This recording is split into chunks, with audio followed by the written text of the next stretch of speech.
Asiyanın iki fərqli coğrafi regionu olan Cənub-Şərqi Asiya və Cənub-Qərbi Asiya regionlarının xüsusiyyətlərinə əsasən Venn diaqramındakı uyğunluğu müəyyən edin. Cənub-Şərqi Asiya, Cənub-Qərbi Asiya. Deməli, birincini bildik, Cənub-Şərqi Asiyadır, ikincini də Cənub-Qərbi Asiyadır. İndi variantları oxuyaq. A. Bölgədə neft və təbii qaz hasilatı iqtisadiyyatın əsasını təşkil edir. Quraq arid iqlim formaları geniş yayılmışdır. Bu biləcək ki, Cənub-Qərbi Asiyaya aiddir. A-nı götürək, yazaq sağ tərəfdən.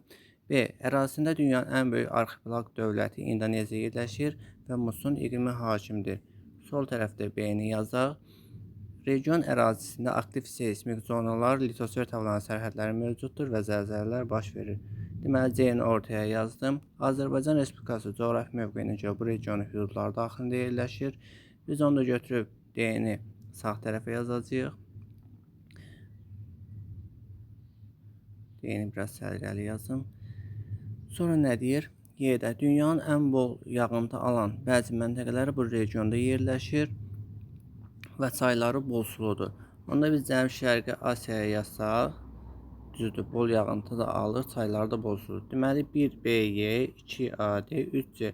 Cavabımız oldu hansı? Y bəndi.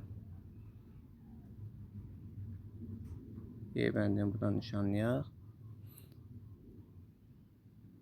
Bəli, cavabımız da oldu Y bəndi. Bunun kimi testləri, yəni istəyirsinizsə, indi WhatsApp şərhlərə baxarsınız, orada WhatsApp qrupunun linkini paylaşacağım. Həm ödənişli də olacaq, indi ödənişsiz testlərimiz də olacaq. Artıq demək olar ki, 7 dənə bölmə yazılıb, əlavə bir neçə dənə alt bölmələr də var. İndi ümumi bölmələr də yazılır.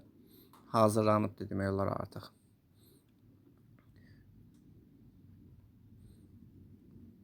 İzlədiyiniz üçün də təşəkkürlər.